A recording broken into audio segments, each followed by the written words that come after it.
Hi, Unity Church. This is James, and I wasn't really sure what I was going to talk about. So when I was talking to Paul, I was kind of going back and forth. It was almost going to talk about the four horsemen of the apocalypse, not like from. I know a lot of us are from like traditional like fundamentalist backgrounds, but Emmet Fox. So when I first started reading Emmet Fox's books, he kept referring to his essay on the Four Horsemen of the Apocalypse, and he kept saying, "Oh, well, reference back to this essay," and I couldn't find it anywhere. I finally did find it. It was in Alter Your Life, which I'm going to use this book for another essay, not that one, but I really thought about doing that one. If you've never read it, I couldn't find it online anywhere, but I would recommend reading it, or maybe someday I will do another talk on the Four Horsemen of the Apocalypse. But it really is talking about the four ways to kind of like the four aspects of how we view life, and the final one being the Christ within, having victory over all. But anyway, that's not what I'm talking about. I'm actually going to talk about the three essays, The Golden Key, which I know a lot of people are familiar with. And then the next one is what I believe is really the extension of the Golden Key, called The Seven Main Aspects of God. And then the third essay I'm going to talk about, just really briefly, because it's a very short little essay, it's called How to Do It. And I actually have, just a second, I actually have it on my wall right now. This is just kind of like a little outline of that particular essay, because to me, this was one of the ones that was the most profound when I read it, even though it was very short. And it's not even that it's complex. It's just very straightforward and simple. But we'll get to that at the very end, because I first want to start out with the Golden Key. So the Golden Key, the first essay that I want to talk about, is all about scientific prayer. And in the introduction to the version that I have, and this is an essay that actually has been printed in a few different books and independently, but in the version that I'm reading from, it starts out with a foreword, and it says, "Study and research are well in their own time and place, but no amount of either will get you out of a concrete difficulty. Nothing but practical work in your own consciousness will do that." And that's what the Golden Key is all about. The Golden Key is about scientific prayer, and the actual Golden Key is the key toward harmony and happiness, at least according to Fox.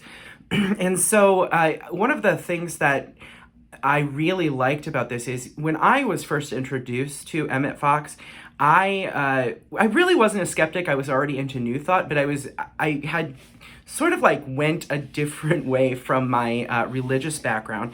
And so I didn't really see New Thought from a Christian perspective. My first teacher was Louise Hay. And then I also read a lot by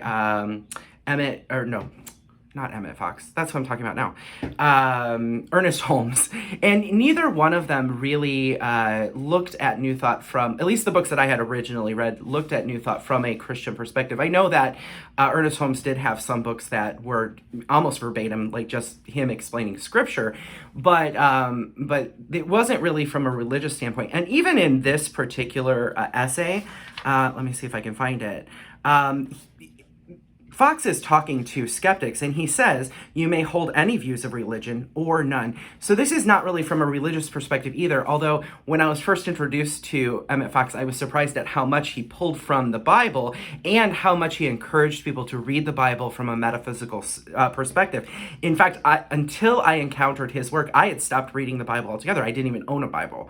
And so encountering his work sort of like pushed me in that direction a little bit, which inevitably pushed me to Unity, and so I'm here now. But anyway, back to the Golden Key.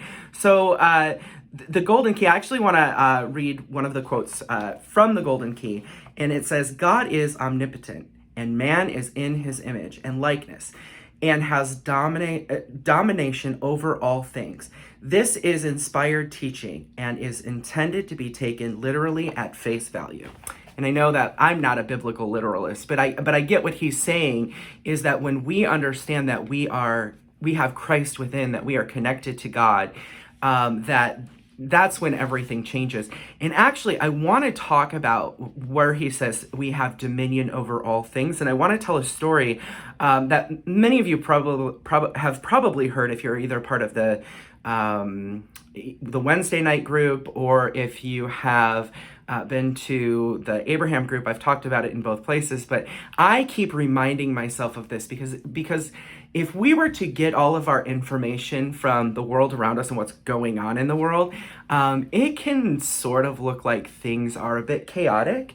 And so I've been telling the story about when my husband and I first decided to get married.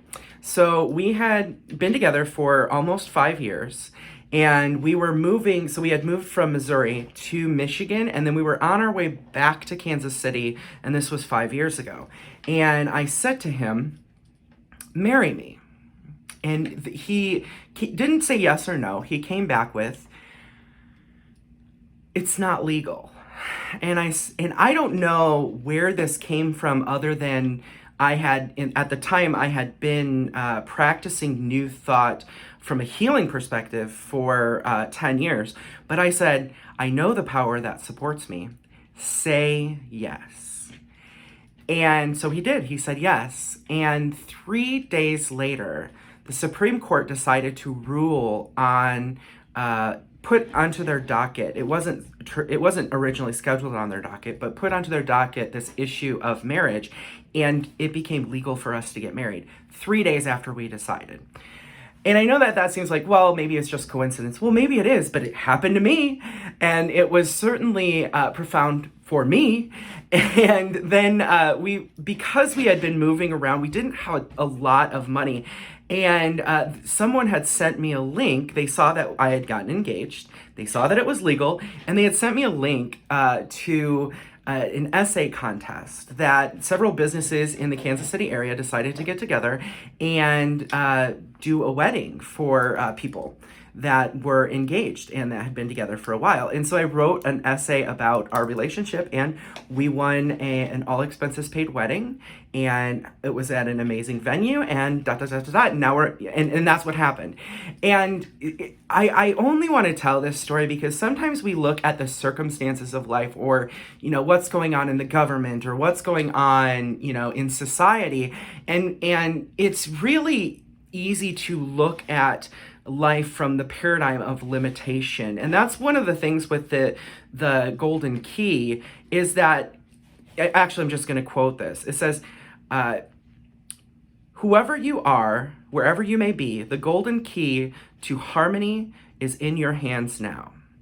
This is because scientific prayer is God." This is because in scientific prayer, it is God who works and not you. And so your particular limitations or weaknesses are of no account in the process. And that's what I think, in terms of this particular process, is one of the most important things to understand. It's not us. It's not us that's doing it. And that when we make the decision toward wholeness, or like in our situation, getting married, towards our relationship, we just decided, our love has grown to the point where it's just time to get married. The whole universe lined up to make that happen, to allow that to happen for us. And it was God that did that. Again, maybe coincidence as well, but it was a coincidence that proved to me that nothing is impossible with God. So I want to briefly talk about that phrase, "with God all things are possible," because we most of us know it, but Fox actually has another essay called "With God all things are possible," and I want to actually read a section from that, because Fox actually says that that's one of the most misunderstood passages of the Bible. And so this is what he says: "Almost everyone takes it to mean simply that God, being omnipotent, can do anything he wants to. Naturally, that is perfectly true. But if this were all that the text meant, Jesus would probably not have taken the trouble to say it, for it would have no practical application in the lives of men and women. People would think, certainly it is true, but how do I know that God will choose to do this thing for me? When we understand the real meaning of this text, it springs to life at once and becomes the most important thing we know. The text really means that with God, all things are possible to you when God is working with you. God always works with you when you ask him to, and when you have faith that he is doing so, then your prayer cannot fail. It is God who is changing things, not you. And so that's essentially what the golden key is. Now I want to go into what is it? Like, how do I pray this way practically? And it is very simple. If you have a problem or a challenge, stop thinking about the problem and think about God. In fact, just to quote him, stop thinking about the difficulty, whatever it is, and think about God instead. That's literally what he says, as this is what the golden key is. And then, he talks about through the rest of the essay, so if the thought of the problem or the condition comes back into your mind, stop thinking about that and think about God instead. Now, the thing is he does go into what to think about. Like, do we think about a man in the sky, or, like the sky god, or, someone on the throne, or an entity or a being? And for Fox, it's not that at all. Fox talks about God being love and truth and life. And that's what I'm going to go into when I talk more about the 7 aspects of God, which is in another book, which is over there, so I have to go get it. But we consider the aspects of God. And one of the things that, when I use this practice, I immediately go to, okay, wait, so I'm observing these things, but I know with God all things are possible. And then the next essay that I want to touch on really goes into, 7 different aspects of God that you can actually contemplate and consider for specific situations. So now I'm going to talk briefly about the essay, The 7 Main Aspects of God. And I'm actually going to go through these fairly quickly because they're more of just ways that we can conceptualize God. The one thing that is important to understand with these is that these do not define God. These are just 7 of the primary aspects of God that we can use these to help us gain a clearer understanding of God. So in the essay, he actually starts out by explaining that God cannot be anthropomorphized, where, God, we can't really see God, or, well, I guess people do, but it's not ideal for the purposes of elevating our consciousness to see God as, a higher form of a person. One of my favorite quotes of his, and I'll just read it here, is he says, God is infinite, which is infinite or unlimited. Reflect upon this every day of your life, and a lifetime will not be enough to grasp all that it means. And I think that that's one of the most important things to understand when we go into prayer, is that we're really not trying to define God. We're allowing our perception of God, or our interaction with God, to define us and our circumstances. That's really the main goal. He talks about where in the Bible it says worshiping God in spirit and in truth, and he says that that's really gaining a greater understanding of the nature of God, the spiritual nature of God. And he sort of starts off this essay with with giving us kind of like the understanding that we already know the golden key, and what he talked about in the essay that I talked about previously. And he goes into a bit more detail, indicating that prayer is just thinking about God, that the only way to contact God is through our mind, and to align our mind with these 7 aspects is a form of prayer. Again, these are not the only aspects of God. These are just the 7 main aspects of God in this essay that he brings up to further help us utilize the golden key.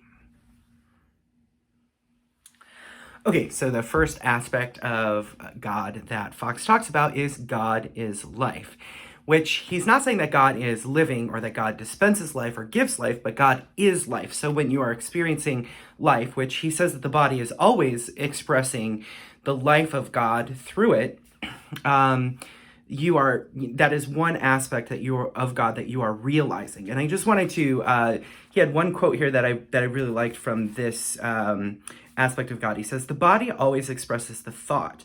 And the thought of life heals and inspires, whereas the thought of fear and death contract and destroy.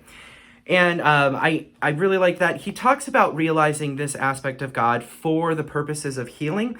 He also goes into the experience of joy being one of the highest expressions of life. That when a human is expressing life when we are expressing life to our fullest, that is what joy is. We are experiencing God as life. And actually, I think he says in the essay that we're experiencing two aspects of God when we're experiencing joy. We're experiencing life, and we are experiencing love. So he talks about realizing this aspect of God for the purposes of healing the body. That when, if we have an ailment in our body, to stop thinking about the ailment and think about God as life. Healing others. He talks about how plants and animals tend to respond very well to this particular treatment.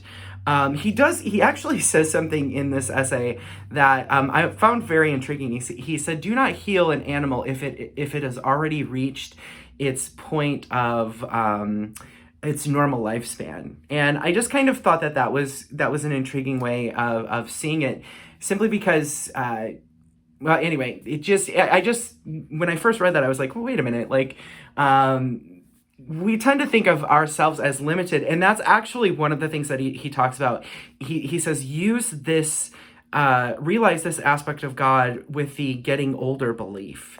And then he did have a perspective, sort of like what I'm learning with reading the Fillmore's work, that he believed that we were eternal, that we could, through the contemplation of life and through our expansion of and understanding of God, we could enter into eternal life, which is exactly what the Fillmores believed as well. And so I believe that what he was saying when he was talking about healing animals is that he was saying, well, animals are a form of life, but they don't have eternal life like we do because we have Christ within us. He didn't quite go into that much detail, but when I was reading this, I sort of contemplate why would you say not to heal an animal beyond a certain time frame? But that was his suggestion, so I'm letting you know that when contemplating life, he recommended not trying to heal an animal beyond its normal lifespan. He also indicated that contemplating or realizing the aspect of God as life is good for, let me just pull it up here. Let's see. Oh, any kind of depression and discouragement. And that's where we get into the aspect of joy. That depression and discouragement is not fully channeling that aspect of God or realizing that aspect of God in our lives. Okay, so moving on, the second main aspect, I'm just going to read what it says. The second main aspect of God is truth. God is truth. God is not truthful, but truth itself. And wherever there is truth, there is God. God is absolute truth and does not change. And so he talks about realizing this aspect of God when we need to know the truth about a situation. And he also quotes Jesus, where Jesus says, you will know the truth and the truth will set you free. So truth is what frees us. Truth is what allows us to live freely and be free from, maybe the control of others or from, circumstances that are not ideal for us. And so he indicates that when we need to be in truth, to contemplate or to realize this aspect of God. And so here are some of the suggestions of when to use, when to realize this for yourself. When you need information on a subject, and he talks about if you need information on a subject, take a few minutes and allow yourself to recognize that, or to realize that God is truth. And then he says what will tend to happen, which has been my experience, is that you might encounter a person or a book or with the internet now, something online that reveals the truth to you. If you suspect that someone might have to deal with you that may have deceit or falsehood or not being honest with you, he recommends claiming divine truth that dwells within that person and declare that person expresses truth. And I actually think about this a lot when it comes to politics. I'm not going to express my political viewpoints. I'm just saying that it's very it's almost tempting for us to want to like grab a side when it comes to the political spectrum, take that side and stand and say, well, our side, has the truth. And what he would recommend in context, or in that kind of context, is to claim the divine truth for the opposite party, to declare that divine truth guides them, that divine truth dwells within them, and that they constantly express that truth. Remember, with God, all things are possible. I mean, we have to continually remind ourselves of that as well, because, as far as I'm concerned, this divisive, nature of politics in our current world, that's not an expression of God, and we are here to express God. Okay, so realize divine truth during legal transactions. So he talks about if you need to sign a lease or a contract, to take a few minutes before doing that to realize this aspect of God. And if there's anything you should need to know that when you contemplate this, it will come out, or I say contemplate, but realize is the word that he constantly uses, is that, these are firm aspects that we are expressing, that God is expressing these things through us. And so I will move on to the next one. Okay, so we're on number 3. The third main aspect of God is love. God is love. God is not loving, but love itself. And it would probably be true to say that of all the 7 main aspects, this is the most important one for us in practice. He goes on to talk about love being the strongest healing force. And in this essay, he talks about combining the realization of life and love together heals things like illnesses and diseases. He goes on to say that there is no condition that enough love will not heal, and where there is goodwill, it is not difficult to develop a sufficient sense of love for the purpose of healing. So one of the things that he talks about in this with this aspect is fear, and he talks about how perfect love casts out fear, or drives away fear. And he recommends that people spend time realizing love regularly, not just as a treatment for something, but that love itself is sort of like the key. I don't know why he made it number 3. You would think he would make it number 1 or 7, but he made it number 3. But he talks about how this is, the most important aspect of God, and that it rids us of fear. He talks about how we need to love God more than we love circumstances, and especially more than we love our conditions.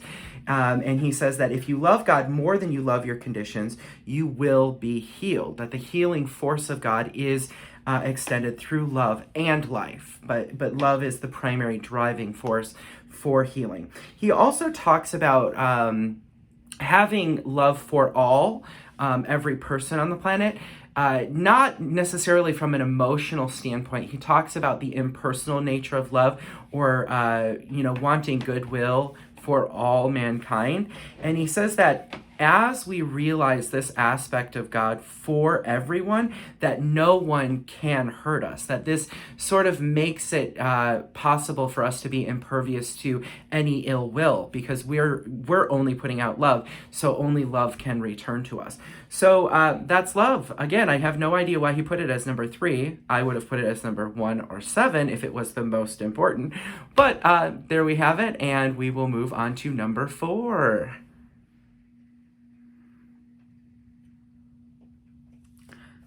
I've changed. Well, I just did love, so that makes sense because love does change us. Anyway, no, it's just a different day, and I am continuing on the essay.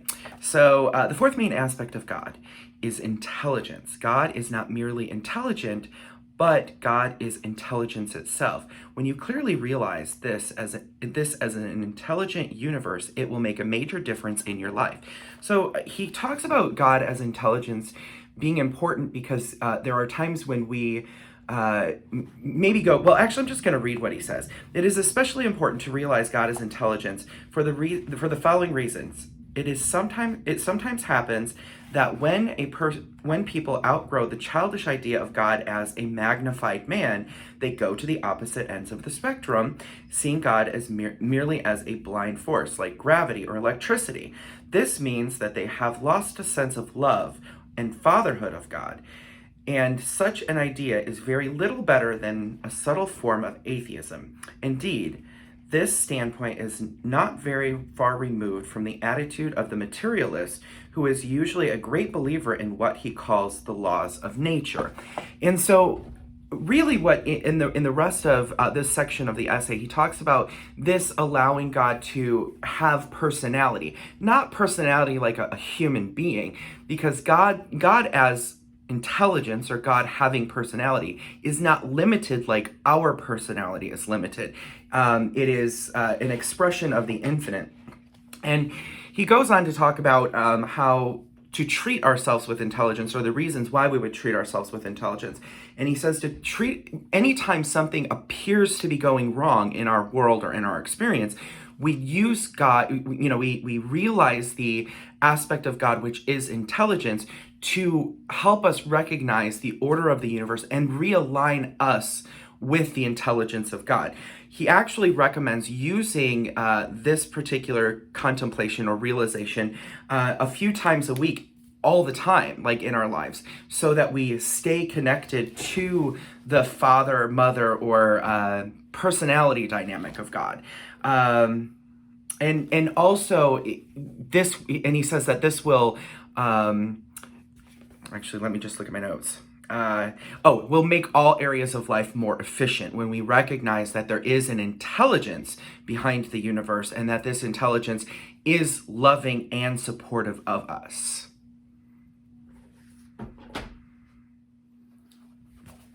Okay, so there's a footnote in this section of the essay, and it says, CSA, the Four Horsemen of the Apocalypse. That's the one thing, when I started reading Fox's work, he constantly keeps referring back to this one essay that it was very difficult for me to find. Anyway, so, but yeah, the fifth aspect, because that's what we're on, the fifth aspect of God is soul, that is spelt with a capital S. Do not confuse this with the soul spelled with a small s, which modern psychology calls the psyche, or another name for the human mind, which consists of your intellect and your feelings.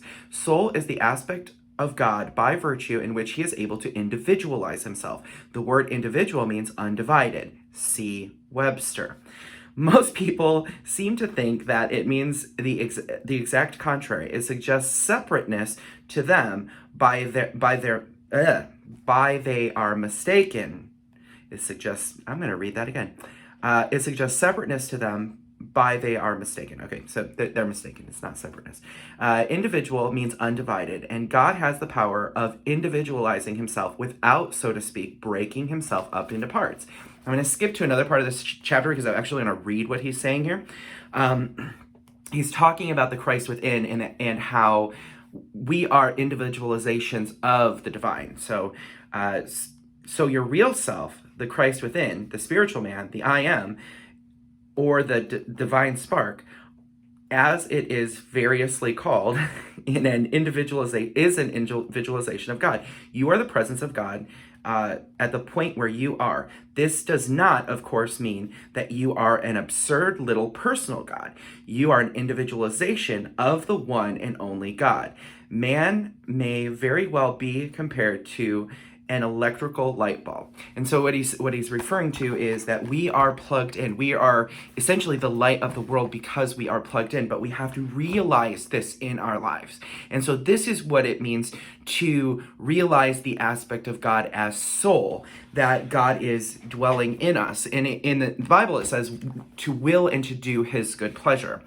So when we're realizing God, what we're really recognizing is that when we are cognizant of it, when we have a conscious contact with God, it is God that's working through us. And he goes on to say that this is the best way. So like for every circumstance that you find yourself in, this is the best way to become the most effective in your life, is to realize that it is God that is working through you. It's the spirit or the soul or the I am, or there's so many ways to say it. Although he talks about God being spirit as number 6, but anyway, that's neither here nor there. So essentially, understanding God as soul means that we recognize that man, or us, mankind, us, we are the channels of that God works on this planet, through which God works on this planet. And that when we realize this, it is things in our lives become more effective. Our actions become more effective, and we actively participate in the intelligence, the last part of the essay, the intelligence that is unfolding in the universe. All right, on to the next one. Okay, so the sixth main aspect of God is spirit. God is spirit. We know that God is spirit, but what does that mean? Well, spirit is that which cannot be destroyed or damaged or hurt or degraded or soiled in any way. Spirit cannot deteriorate. It cannot grow old or tired. It cannot know sin or condemnation or resentment or disappointment. It is the opposite of matter. Matter is always deteriorating. So when I read this for the first time quite a while ago, I thought that this was such a profound idea. I mean, of course I knew God was spirit, but the way that he explains things deteriorating or things breaking down. So when I was growing up, I was taught that things breaking down were as a result of the fall, and that's why, things wear out and things deteriorate. But the fascinating thing about this essay is he actually sees that as a good thing. He talks about the world being constantly renewed, and that's how it's through the process of deterioration that we are evolving, and and how the universe is evolving around us. And he uses the most brilliant explanation of this, and I actually just want to read it. He said, if automobiles did not wear out, we might still be using the same primitive models of 30 years ago. And that's true. When I realized, I was like, wait a minute. So this constant cycle is actually a cycle that is allowing us to evolve, and that it's a necessary part of the evolutionary process. Even though spirit is the eternal aspect, the physical nature of our reality is constantly changing. And I mean, science has even said that, we recycle, refresh out all of our cells every 7 years. We go through all of our cells, meaning that every cell that's in your body now, 7 years ago, you had a completely different body. So what is the constant? And the constant is spirit, and you're continually being renewed. So this is the important aspect of this in terms of realizing this. You are spirit. Your body is spiritual, but you are spirit. Spirit cannot die and was never born. Your true self was never born and will never die. You are eternal, divine, unchanging spirit in your true nature. He also explains a little bit in this that if you're realizing this can actually affect the outside world. So if you're dealing with something breaking down, he says you realize this aspect of spirit because spirit has influence on the world around us. So I believe he was even talking about a car. I'm not going to look it up because I didn't highlight it, but and it's been, yeah.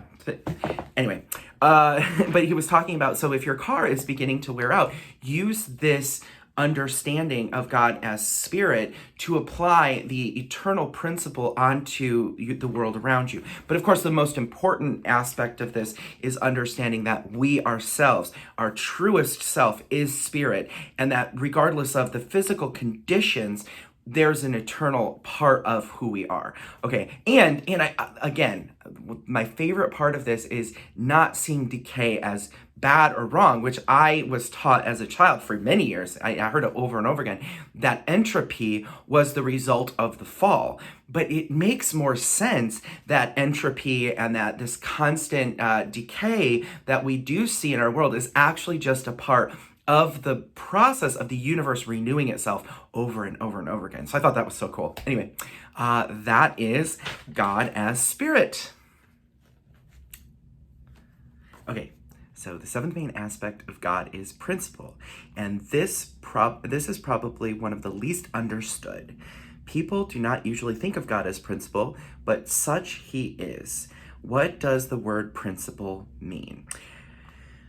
Well, consider a few general aspects of principle. Water seeks its own level. This is principle.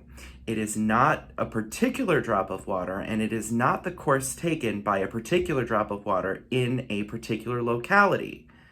It is principle that water always seeks its own level.